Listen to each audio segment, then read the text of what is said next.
Podcast. If you're ready to grow, then let's go. This is the Lincoln County Podcast. Hey, yo, Matt, let's start the show. Hey, I just want to say thank you to all the sponsors of the Lincoln County Podcast. Hozak Plumbing, Simply Worth, Medical Weight Loss, Town and Country Insurance, The Guild, and Boyer Academy. Thank you guys for your sponsorship, and thank you for making the Lincoln County Podcast possible.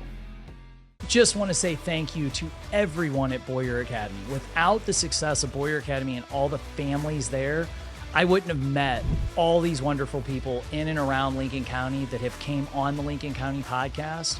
So without you guys, none of this would really be possible. Having this has been a dream come true to sit down and talk to so many business owners and share my experiences at Boyer Academy, their experiences and successes with their business with everyone in and around our local area.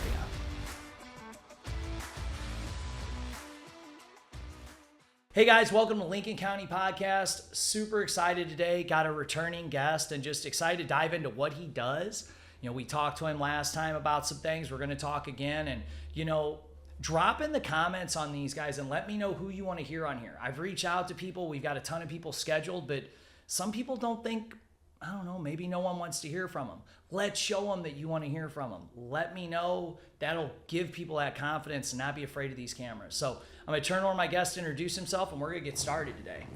How's it going? I'm doing great.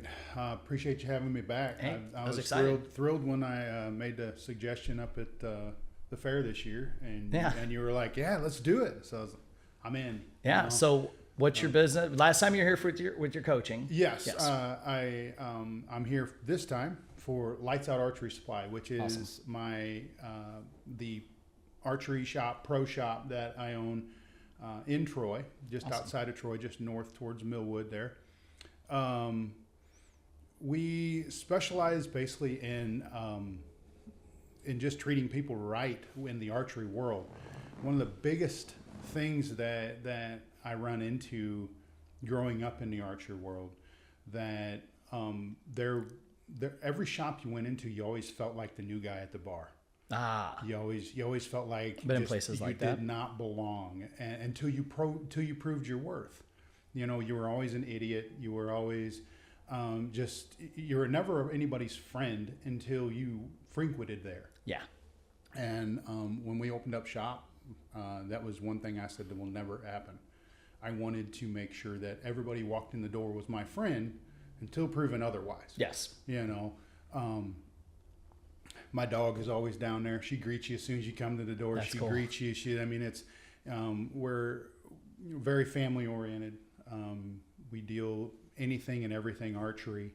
A lot of high end tuning of bows, also high end instruction to keep people on the right path and make them better at what they do. You know, one of our mottos in the store is we want you to leave a better archer than you came in. Nice. Whether that's with equipment or, you know, tuning of a bow or just form and execution, just, you know, things like that.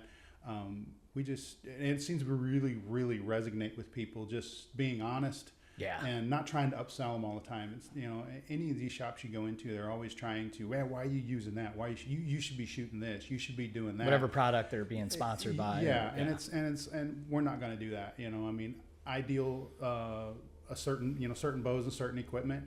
I don't care what you shoot, as long as you're happy shooting what you're shooting and having a good time doing it. I can work on it. I can get the parts and pieces, and we can make what you have work to the best of its ability, and then also help you a little bit with your ability and try to have an end result that everybody is happy with. Well, that's really cool to hear, and I love what you started off with, because a lot of businesses are bad about that. That's something that I've battled with over the last year with my academy. Like, my teens and my leadership, we're so close. Mm-hmm. We've literally traveled the world together. Like when Riley went to prom, like, I cried. Mm-hmm. You know, like, I get excited, and we'll all be huddled up the desk, joking, josh around and stuff. And I'll notice I would pick up on the vibe of people feeling left out. Right. And it wasn't an intent, but it was like me trying to build that camaraderie with the teens. Mm-hmm.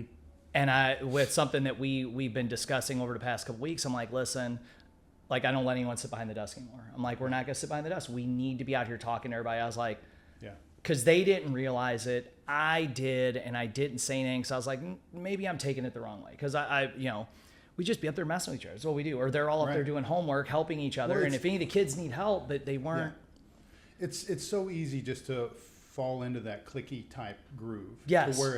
To where everybody's talking to everybody, but nobody's talking to everybody. Yes, or and then you do have the people, and I've always been really good about it, and I even had kind of fallen off myself with just being kind of peopled out by the end of the day, but I've always been really good, like, the way our seating is, people like sit up by the windows, and that's normally your parent. They're either watching a car, they're got to step out to, most of them don't smoke anymore. It's normally step out, take a phone call or something. And they're normally not the ones that want to chat more. The people that want to chat more will normally, because it's divided into two sections where our bag racks are hang our stuff. Like the people that want to chat a little more and that want to kind of be involved will sit there. I have some that just sit right up at the front desk so they can kind of talk. And trying to make sure everybody feels involved, because I've gone in so many businesses like that, and this is something I feel like as smaller businesses we're all worse about. Right, and I'm a small business, so I wanted to make sure that was not going to be the persona that we had. And that's awesome, because you're going into a place that has weapons. You're going into a place that has perceived, like you said, a thought or a this or that. And it's like same thing when you go into gun shops or you go in. Martial arts is one of those things that people are afraid to go in there, even in this day and age. And one of the things that I talk a lot, my buddies have schools, is we've been doing this our whole lives. We sometimes forget about that. Or like before we started filming, we talked about Jocko. He talks about that observational. I always mess up the word, but he talks where you step back and you look over everything. I know what I mess it up. I'll probably think about it. I get hit in the head too much. Yeah, I will too when we're leaving. But he talks about that, and I try to be very mindful of, okay, well, how does this appear to people? But then at the same time, like they're 7, 8, 9, 11, 12, 13 years they've been with me. So we're up there joshing around, and it's something that we all addressed the other day. We talked about our leadership class. I'm like, and they were like, I see what you mean. I see what you mean. Like, it probably does, from their point of view, look like that, even though they're best friends. They're all like they're here. Emily's there. She's 13. She's there every night of the week with us. Right. It's just what we do. We were dying and dying laughing in class last night because we were joking how tired everyone is this week back to school. They're supposed to be counting with me on a drill, and I whispered. I went 2, and everybody went 2, and Emily goes 2.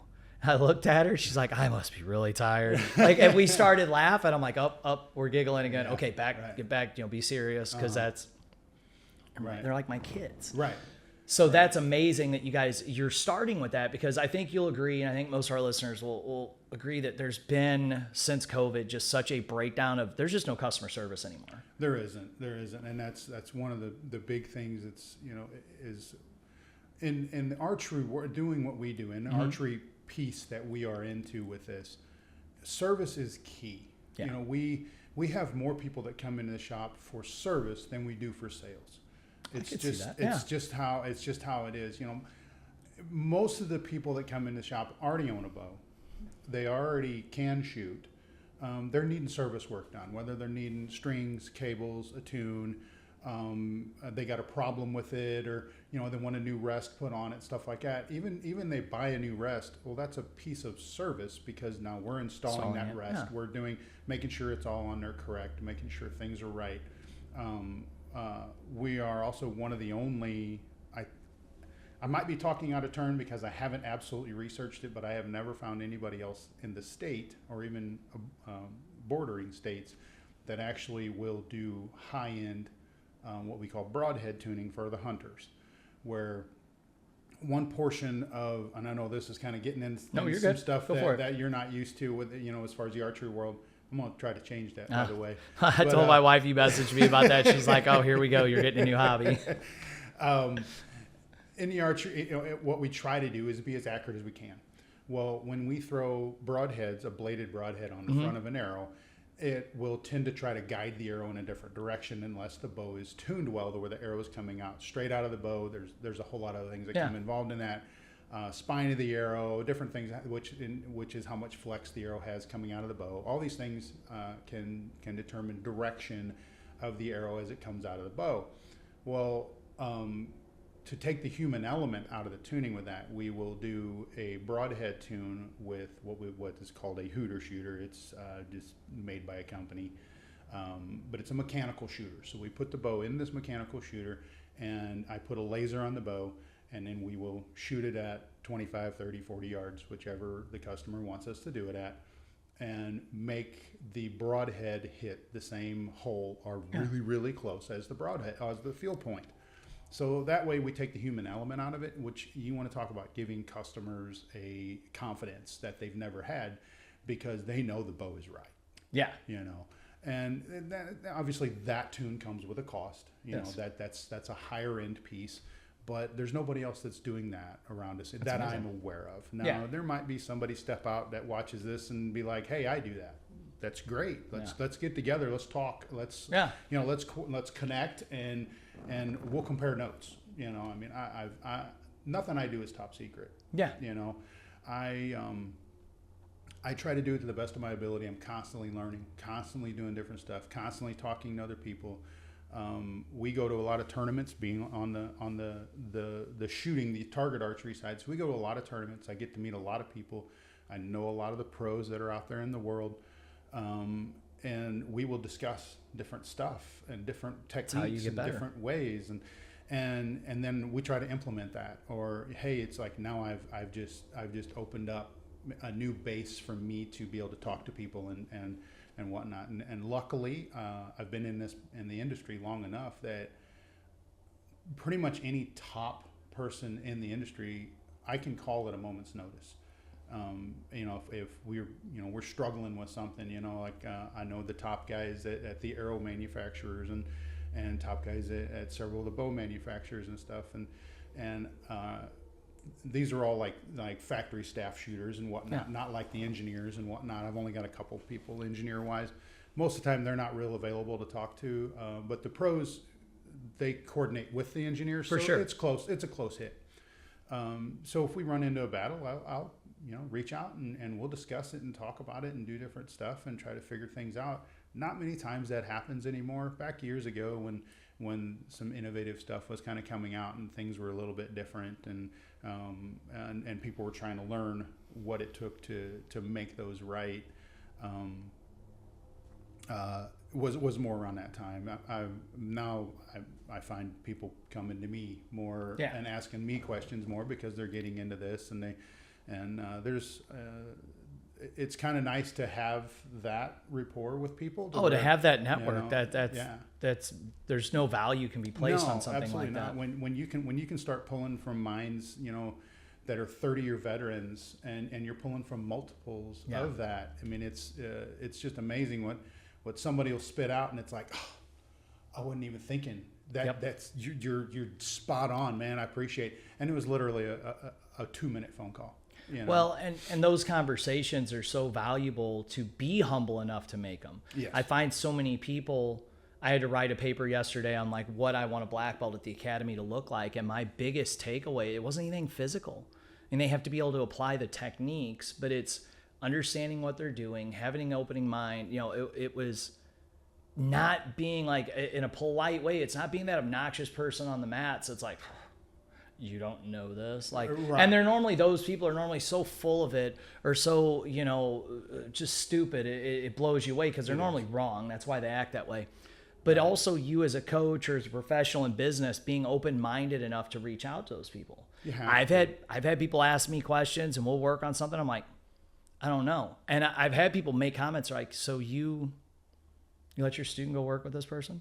Yeah, they're way better at that than I am. Mm-hmm. My children right now do private lessons, 2 different people across the United States. Absolutely. They do virtuals because they're my kids. They don't listen to me very good when it comes to martial arts. Oh yeah. But that's coaching in general. When dad gets involved, it's a little different. You know exactly about that. But also, we were sitting there and I was talking with some of my students and I said, I'm going to get Jocelyn private lessons for sword. Well, who are you going to call? And I got to giggling and I was like, well, the #1 female sword martial artist in the world. That's who I'm gonna call. Right. I know her. We have a relationship. I've sent Kindle down for her 16th birthday to train with her as a surprise birthday present.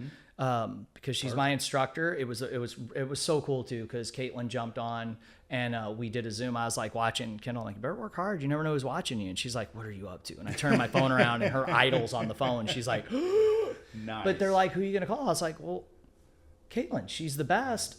But I have that rapport to where I have the ability for my daughter to work with the best in the world. Right. Hi, my name is Scott Lutz with Town & Country Insurance. We specialize in personal lines and business insurance. We're at 502 East Cherry Street here in Troy, Missouri. You can also find us online at tci.u.com.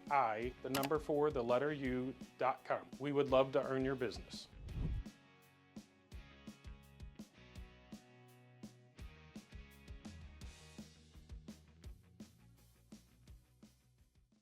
Why would you? There are so many people that let their ego get in the way of that. And like you said, you've got this network of people to call. That just helps you help your client. And I want to give my client or my customer the best that I can give them. Yes. You know, and I have to sleep at night. And if I feel like I'm taking advantage and just there's products that I don't carry in my store. Yeah. Just simply because I don't believe in them. And if I don't believe in it 100%, I have a very, very hard time selling it to somebody. Yep. And there's products out there that I could make way more money on. But it's subpar. Yep. You know, it's inferior. We have the same thing. And I'm just like, no, I will take the lesser, because when that bow leaves my shop, it has my name on it. And if I put an inferior product on there, it's generally not the first thing that comes out of their mouth when it fails is, oh, this thing's junk. No, it's oh, Lights Out Archery sold me this junk. And because he told me this was good, and and I don't want that. I want people to be, to be able to research it, to be, to know that what I'm putting on it is a quality piece. Yes. It's like, one of the things that we're very proud of, and I happen to be friends with the gentleman and have been for years, is there's a company called Gas Bowstrings. They are known for being the best bowstrings in the market, in the nation.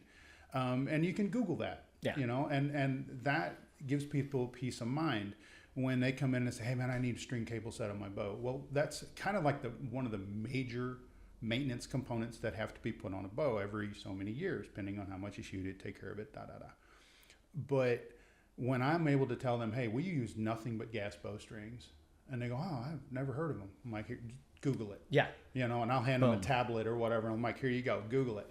Not and they'll look it up, and they're like, wow, they're bow hunter, Peterson's bow hunting award last 5 years in a row, and all these different different awards, and it's whatnot. And they're like, I'm like, yeah, Eric Griggs is the owner. I'm like, he's a good friend of mine. We've put gas on since Eric went into business, and we're never going to change. Yeah. And if I ever have a problem with a string, I don't call Eric anymore just because I don't need to. He's got people in place for that. Yeah. But I'll call Destiny. We'll just say that's who his main go-to with any of them kind of things.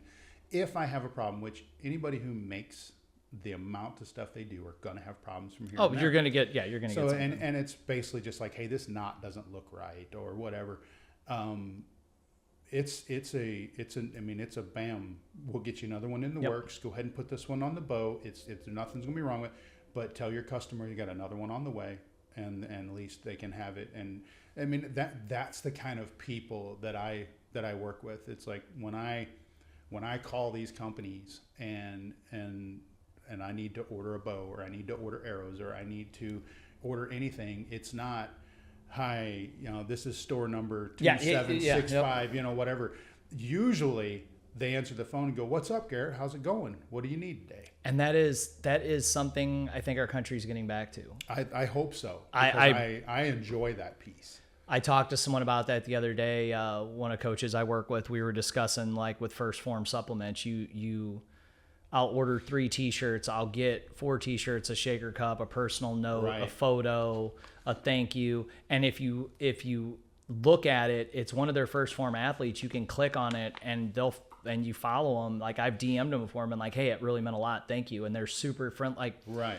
that aspect is what I think a lot of us are trying to do. It's one of my issues with the martial arts school. We grew really fast at one point. I didn't even get to meet some of the students. They'd line up on the mats, but I had 40 other kids. That would it haunted me. it'd destroy me. I ran into a customer one time at a parking lot, and he's an older guy, pulled up. He was just giving me some crap, and he's like, oh, you painted my house. No clue. Right. My sales rep had went over there. My office had communicated. My guys had painted it. I mean, I picked up the materials, but it was a smaller job. I never made it by to meet him. And there's a lot of people be like, well, that's stupid. You could be making more money. That bothered me. And that's my thing with what you're saying is so important to some of us. When I call on our weapons and different things we use, like we had a brand we use that I'd tell the parents, it's crap, but they want $110 for it. That's what you have to pay. I'm not marking it up. This is what they're charging, but it's don't have any type of super high expectations. And when we switched to ultimate weaponry, I can call Maria up if I got a question. Mm-hmm. I see her at all the events. We can talk, we can discuss, we shoot them a text. They're American-made weapons. They look great. And when I tell a customer that something is $80 or $75 or $100, I can say it with confidence because I know it's a good product. Right. My kids are using it. I'm using it. My students now use them. We have, and if there's any issue, if something were to come, I could immediately call her. She'd be like, "What's going on, Matt? I'll have you one out tomorrow." Like, right. Unless there's a wood shortage or something, but that means so much to me. Absolutely. So absolute much as a business owner to have that, whether you're a $10 account or a $10 million account, just to have that kind of communication. Right. I'm a people, I like to go in places and know people. I go into my bank all the time. I hate it. We're forced these days to do some stuff online. I like to go places. Someone will be like, well, yeah, that's an email. That's cross town. I'm just to drive up there. I haven't said hi anyways. Right. There's so much paint jobs, so much work in general I've gotten off just being that because I'm physically a person that walks in and says what's up. Just being the face. I mean, or just going in and talking to them instead of being an email. Right. I absolutely, even if it is something that could be a 3-second email. There's a lot of times I'll drive up, be like, hey man, you got a minute? Yeah. Hey, what's up? We'll talk for a second. Move on. Or even just that personal phone call. Yeah, just the phone call. Yes. It can just be, text is always, quick and convenient, but there's always that time where it's like, I just need to connect with this person. Yes. And maybe you don't have time to drive up or whatever, or maybe I'm driving from one place to another and it's like, I'll just call them and chat. Let's just see what's going on. Let's just connect. Yes. And the younger generation, I don't think quite understands it yet because they are so texting and I talk to my teens about it. They call me a boomer and laugh. Yeah. Yeah, I get it all the time. Yeah. Especially it just is. Yeah. but I've lightened my schedule up a little bit. And the other day, a friend called, and I happened to be driving for an hour, and I was excited. I was like, "What's up, man?" He's probably called me. It's probably his 10th phone call we've had because his son trains at school, so we see each other there. But it's very rare that I have that, and it was so cool when I got a phone. I was like, man, it was nice to be able to actually talk. Right. Not cool, dude. Send like a text. Right. And that's something that's so missed. That's something that the other day my office was like, what you just told them that they can text or call, like you want them to call. And she's like, how are you gonna do this? I'm gonna give everybody my cell phone number again. She goes, what? So, because a while back I switched phones, the office phone became the office phone. I took my cell phone number away from everybody because there was a lot of questions that could be asked to the staff that would just get sent to me. Sure. I was like, no, we're gonna go back to it. I was like, I like having that connection. I said at our next big event, my cell phone number will be on everything for everyone. Right. With a little, hey, give me a minute to get back with you, but it will be my personal cell. That's way the shop number is my cell phone. Yeah. That's how mine was. Yeah. And I just and you can get the the Google phone, the Google phone number stuff to where everything gets forwarded around and it's I don't want it. Me either. I like the fact that people know that they can get a hold of me. Yeah. I mean, is it frustrating at times?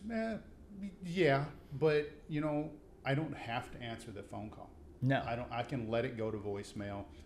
Most of the time, I can't help myself. I answer the call and then I give them the information that they need. I work a day job, so this is my shop is my evenings and weekends. So we have, shop don't open till 4:30 in the afternoon. I'll get people to call me 9:30, 10 o'clock in the morning.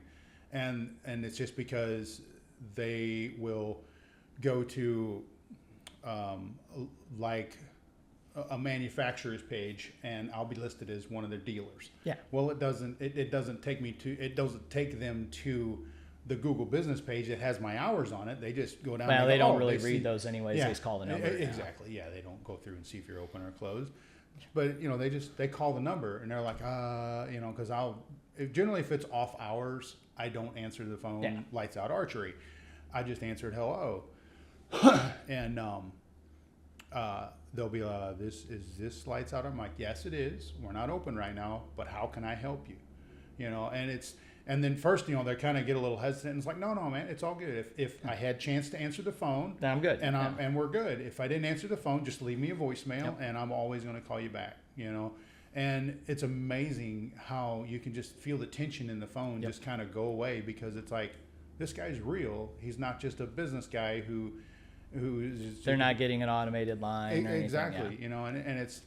And it really resonates with people, because it's. I mean, I get customers customers that know my business hours that will call me off hours and ask a question, because they consider themselves friends with me, and I consider themselves friends with me. Exactly. So I love that connection with my customers. Yes. To me, it's more intimate. They know who I am. I know who they are. Most of the time, they're telling me. By the time they leave the store, I know more things about their life than I ever thought I was going to know. But they love the friendship of it. They love the fact that they can walk into my store and immediately they're greeted. One of the things that we do is we tell ourselves we have 30 seconds once they walk through the door that they need to be greeted. They need to say, hello, how are you doing? What can we help you with today? How's your day going? Different things like that, so they're noticed. And you'd be surprised, people walk in the door and they just kind of look around and they don't know what to anticipate, what it is, and immediately my dog's right there, and so they're kind of hesitant with the dog, and then I'm like, oh, she's fine, she's good, and then you straight up have a conversation with them. It's not like, yeah, man, how's it going? And you just back it to doing what you're doing. It's like, hey, what you doing? How's it going? How's your day been? It's really hot outside. Yep. Just talk. Just small talk conversation, and immediately you feel the people's anxiety levels go down just in the room. The tension goes down, and it's like, this is what I wanted when I was growing up, going in and out of archery shops my whole life, and I never got. And that's what makes the difference. Yeah, absolutely. Is it's what you wanted, and I get that completely. That's our leadership. That's our big thing this weekend is, like you said, 30 seconds when they walk in the door, but then also, because I'll have about 14 there, if you're within 3 foot of someone, speak to them. How's it going? Absolutely. And they're not even instructors. They're just parents or adults at the school that are part of this leadership program that train there. Just say hi. Because there's times that we'll have 80 people and I can't say hi to everyone. Right. Or like the other night we had a class end, a friend of mine walked up that her son trains. We were talking and discussing a couple questions. People were walking in the door and I was like, but I couldn't interrupt to say anything because I'm deaf in my right ear, so I have to kind of focus when the whole place is full anyways to hear anyone. Yeah, absolutely. And so that's one of our big things. Or like you said with the phone number, something we ran across as we grew, and I stood my ground on this forever like a dummy. People would be like, well, I want to talk to Matt. And the office would be like, well, Matt's on a call, Matt's doing this. Yeah. 80% of those would become more of a headache than if the phone went to me and I answered the call. Yes. At the school, I'm Master Matt. I'm the one teaching. There's a lot of stuff they want to ask me. Now, when they walk up to the desk and say, hey, can I get a medium t-shirt? I'll be like, actually, Stacy will take care of that because I don't. And I just make the excuse of Stacy doesn't like me to touch the kiosk. She doesn't because I'll screw something up. Right. But Right. I could help them with their karate class, but if they just need someone to ring out a t-shirt, there's literally 2 people I pay hourly standing there to do it. Right. And I'll say, oh yeah, no problem. You want gray? Cool. And I'll give it. I'm like, Stacy will take care of you. But my thing, like I've stood my ground, and it ends up having to go from this person to that person and then to me anyways. And I end up, because some people dig their heels and they want to talk to me and I'll just do it. So that was my thing. Just put my phone number back on there. Let them call me. I'll answer it because if I'm too busy or if I'm shooting a pot, whatever, I'll call them back when I'm done. Right. There's not that many. Now, I will say at one point, the painting company, there were that many phone calls. That would have been tragic to the business for me to do, because no way I would ever call anyone back. Right. Not there was times that phone would sit there and Dina and I'd watch it just like across it. Like we'd just be like, we'll call back in a minute. This is fun. Because they'd stop and the next one would call. And then all of there was a point where business was that crazy that we all were like, this is a workout. Right. But I when people call, like you said, they're relieved. When I have a parent message me and they're like, my child has a learning disability or an attention or behavior, some of them will weird out at first, because I'll be like, awesome, what is your phone number and when is a good time for me to call you? And they're like, because it always takes a second for them to respond back. Right. And then I'll just tell them. I had one the other night. They had a pre-existing martial arts experience. It wasn't anyone local. So I could tell by the messaging there was more there than was being said. Right. So I was like, why don't you guys just call me? And she's like, great, my husband will be available. I was like, well, I get out here at 8:30. I'll call you. Ends up, he had trained somewhere else. Again, it's not local. He was hanging on to him hawing. I'm like, hey man, I'm a direct person. You're not hurting my feelings. What I could tell. Well, he'd sparred with somebody adults. They cracked his rib. They kind of got a little too into the Cobra Kai karate type crap with him, and he had gotten injured. And so he was kind of concerned. His son's wanting to get into this for confidence, which we've talked about that with the kids. I was like, it's a super valid thing, because that is a thing at martial arts things. It's there are businesses operate like that. And but it would have been like 300 emails, and I probably would not have had them as a student, because it would not have translated well to where we just jumped on call. Wife's like, do you want to eat dinner? I'm like, yeah, but let me take care of this real quick. It's so much easier at times, and then you can portray how you truly feel. Because we all know how email and text can get. You can read it 4 different ways, and it's so much easier just to, I'm calling them. Yes, so much. And it's easy, and especially people like, I don't know what your day job is, but I don't sit in front. I'm not on computer or internet that much. Like I'm on more now than I am ever. But my emails, I sound like I eat crayons. Like it's bad. Like it's so bad. Yeah. I found Grammarly, which helps. I'll type stuff into that and be like, boom, and it put it together for me. I'm like, yeah, that's what I meant. Yeah, totally. But works. I sound, or I'll sound like I'm, not like shorting them. I'm not taking time to really think of it, because it's just a very simple answer. Sure, if we can talk, they could tell that I do care. I am. Right. I just don't want to sit and type them a book. Right. I'm Stu. I'm the founder and president of the Guild Men's Fellowship. As a first responder, I know firsthand what it's like to pour into your community and lose sight of personal aspirations. And that's why I founded the Guild. The Guild is a nonprofit that offers personal development programs to first responders and veterans since 2019. We offer our services completely free of charge.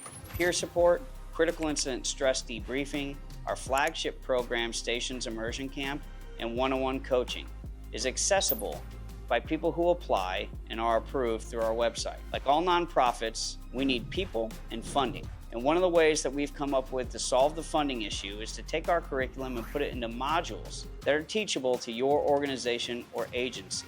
In this way, we can further your mission by putting your investment to work for people who have served. If you're interested in finding more information or applying for our services, or if you're interested in helping by booking us for trainings, keynotes, or consulting, visit our website, guildfellowship.com. Yeah, I'm not good at that. I'm old school. I'm 51 years old. Yeah. So it's the whole.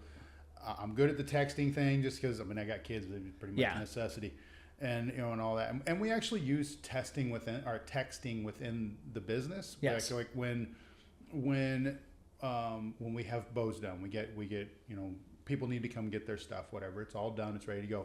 I will text them 90% of the time. Simply because I'll either text them, call them, or email them. Generally, we text them because from time to time, you'll get somebody go, well, you never called me. I'm like, well, I texted you. No, you didn't. I'm like, well, yeah, I did. Well, and what we found too, so our software at the school, when we send emails, we can see And we'll send out 200, 12 will get opened. That's like an Yeah. average statistic. And nothing against the parents. Like we had sat down, brainstormed, because we all know that everybody gets spammed. Yep. Everybody. I mean, I go through my emails. It's ridiculous with the it's businesses. crazy. So I get it, because I miss things too if it comes in email. Not so much on texting. Texting is getting just as bad now, Right. where everybody gets your number, you get a sales text on everything. And I don't mind it sometimes. Like I'll go in and sign up for a discount code just so that company will remind me, to come back later. Like if I see something but I'm busy and I'm like, oh, I want to come back and check that out, whatever it is. I do like that, but we have found that too, to where the software text, people don't pay attention. That's why I said I'm going to be like giving everybody my number, because it's hard. But there are things that are just text worthy. Like I had someone message a page today. They're like, hey, we're starting next week. I said, great. They're like, I'm not sure what classes I said we'd be at. I said, reminder emails go out today. Keep your eye on it. If you don't see it, shoot me a message. Right. No big deal. But that one of the things I've always failed at is if a student signs up for a trial and then we don't see them, just let the office email them. I'm going to start calling everybody and just being like, hey, what's going on? Right. What's up? These are people I live and work with in the community. I see these kids everywhere. I run into them. They high-five me at the parade. Right. Like, I'm going to start calling them. That was one thing my coach told me. He's like, you guys just need to pick up the phone and call. The emails people aren't reading them. They're not reading the text. But if you make an actual commitment to call them. That personal touch, that personal reach out means so much to people. Yes. I mean, it's just, I know when people do it to me, how I feel about it. It's like, whoa, these people care. That's exactly, that's what opened my eyes. So it's like, okay, well then why am I not doing that for my business? And unfortunately, and I'm sure it is with your businesses too. My business, there is a lot. It is ego driven. Yes, that's the first thing. Some people that come in the door and it's like, man, I can't believe your head really fit through the door. Yeah. Because it's so ego and being a type A, and I'm a type A, it's hard to not just make a comment and be like, almost want to run them back out the door, but it's like, no, be professional. And it's like, but so it's, you have to take those, and generally once they let their guard down a little bit, then you're good. That head kind of comes back, and then we're able to discuss, we're able to talk, and we're, they see some of that is also, I'm not just a bow hunter guy who wanted to open up an archery shop. This has been my life for years, and I'm a high-end target archer, and so I mean they see the big checks on the wall, they see all the different things that we do, all the target faces, and all these different stuff that kind of puts a legitimacy to what we do, and then how much care and pride we take into every bow that goes out. And well, my daughter, who was in on the last podcast with you, she did.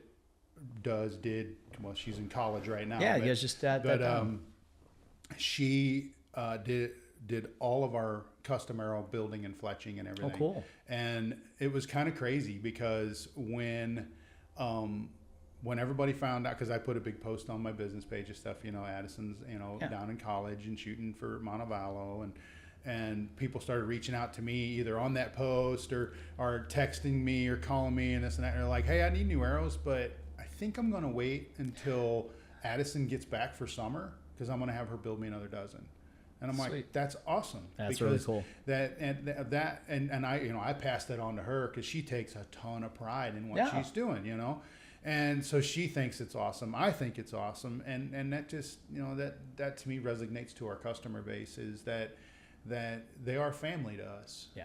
They're not just a customer that walks in and out the door. I mean, we see them as family. When it's any of the holidays come around, we make sure that we're celebrating with them, and we're pushing things out. And one of the other things that we do too is when they come to pick up their bow or they come to pick up their equipment and they're headed back out with it, it's before when they're headed out the door, before they go out the door, I always tell every one of them, if you have a problem with it, because we are talking a mechanical device, if you have a problem with how things are working, or if you don't feel that it's working to its optimum, or you have peep rotation or different things, anything that involves what I've done with this bow, if you got a problem with it at all, reach out to me. I'll stop what I'm doing and I'll work on it. Yeah.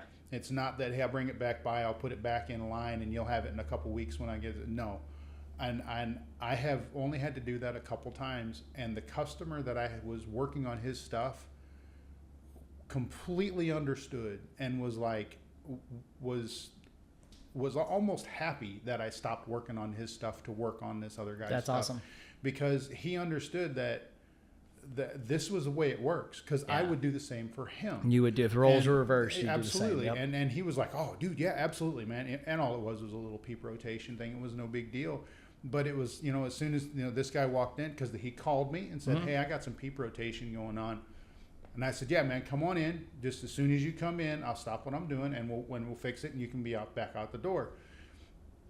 Well, the customer had come in that I was working on some other things with him.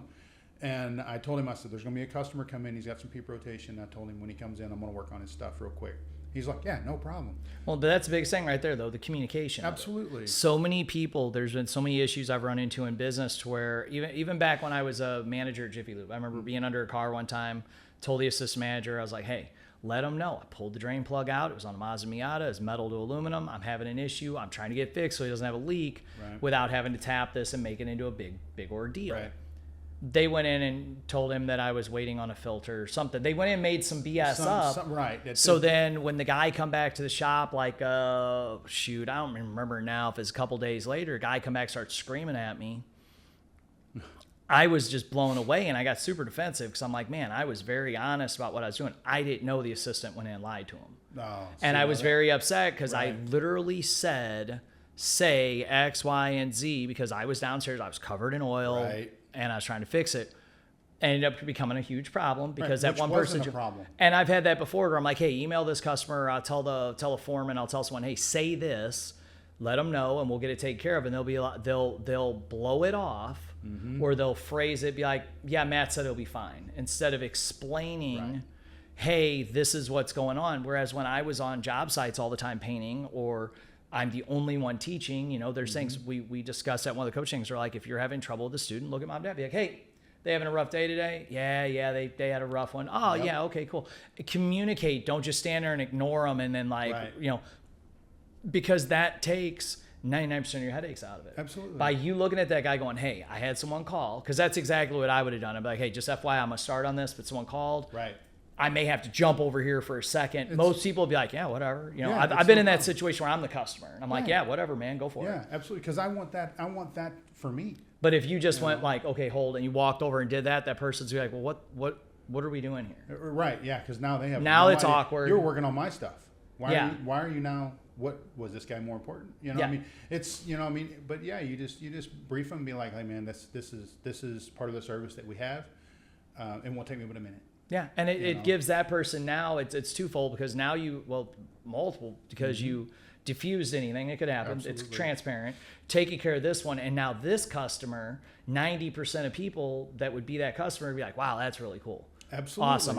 I know he's going to help me out like that. Right. Almost all people are going to look at it that way, which is great, because and I think that's the problem. Like, everybody has grown, businesses grew, people have grown, the internet, all this stuff in the last couple of years. And I think everybody's still settling into this like AI world where everything's answered by someone overseas or by a computer themselves. Right. We had a discussion on a Facebook post, a friend of mine with his martial arts school. We're all very, very quick to respond to customers. You only have a few minutes to respond to them. You do. That's right. And we had people thinking it was AI. He posted that he had people stop and he'd be like, hey, what's going on? They'd be like, oh, shoot, I thought you... And we had actually had that with my businesses, the painting company. We had automated responses just to kind of, what are you looking for? How soon do you need it done? Just to give me a few little answers. Nothing crazy. Right. With the academy, it shut people down immediately. They wanted to talk to a real person. That's right. Immediately. Same with my business. Yep. It's the same thing. Now, the painting, it wasn't a problem. People would click through all the links. It was really wild, excited. The same guy running both ads for me at the time. And him and I would talk a lot because I was one of his... He would have a lot of customers hire him, and then they wouldn't respond to the ads, and he'd get really irritated. He's like, "Dude, you guys are paying me $5,000, like, paying me a lot of money. Respond to the ad. Like, I got you 40 leads, you didn't even click on them." I'd respond really quick, and so we had noticed that when he had an automated on both. It was when the automateds first come out, it was a problem, and so then when we flipped it, We just did it on the painting, which was great. Had no issue with that. That was a while. I remember him talking. We're like, that's so weird. But it was just to show the different, where they're at and what they're looking for. But we've even had that to where I purposely will not punctuate stuff. And before I would work really hard to make sure it was all right, because I want to look stupid. Now it's so now I like a person. Yes, now I purposely do it because I want them to know it's not automated, because it'll be off an ad, and I may be sitting at the desk and be hanging up a call or something. Bzz, boom. Yeah, respond to them real quick. Or if I'm in a parking lot leaving a bid or a job or something, I'll respond. So I make sure, because they want people. And I think I listen to a lot of David Bett, all these different people, David, I mix them up. And a lot of them talk about how that is what the world is coming back to: customer service, small business, personal connection. Right. I really think in our lifetime we'll see the end of a lot of this social stuff, social media. I really think that we're getting to a point where society, the number of people that come in my school that don't have social media, the number of teens, my teens don't, they have Snapchat. That's it. They all Snapchat each other because it's a fun way they like to text, but that's it. Same with my kids. Yeah, they don't have any of the other stuff. Like I have to ask them to create a Facebook because I'll do a group message for our leadership and different things. I'm like, hey guys, I see stuff. I want to share it with you guys. We really need a group. Just create one and put Messenger on your phone. That's it. So I can message you. Right. Or let's all decide an app that we're going to use. We use GroupMe. I have GroupMe for the painters. And I like that just simply because it's got a calendar in it. So we can put all of our tournament dates, all that kind of stuff, all in that. And then it's like, and then it alleviates the problems with the parents going, hey, when is that one tournament? It's like, man, look on the calendar. It's right there. That's of course, you got to make a joke out of them and make them feel like that. That you really didn't just go, we're planning that for next year. We're getting a lot of stuff done ahead of time, and we're going to limit some of our travel just so I can have it all dialed in at the beginning of the year. 100%, because that is number one. Our biggest issue is I'll be like, I think we're going to go to this tournament. Well, then... And then I got people and it's just the lack of, it's just bad on my part. So, well, now if people, as we kind of wrap up here, if they want to find out about you, if they want to come in and experience the shop, where can they find you? What's the best ways to get a hold of you? We have all our social medias. We got, if you go and the website, lightsoutarcherysupply.com. I'm sorry, let me back that up. lightsoutarchery.com. And then the club is lightsoutarchery.org. And then Lights Out Coach on Instagram, and Lights Out Archery Supply on Facebook. Nice. And we're just north of Troy on Highway H, coming out of Troy towards Millwood. If you punch us in Google, it'll run right to our front door. So that's awesome. We would love to see you out there, and if anything, come meet the dog. Well, and I see your stuff pop up a lot of places, sponsoring and doing stuff in the community, which I truly believe is really important. We're trying to do more. It's finding out about it.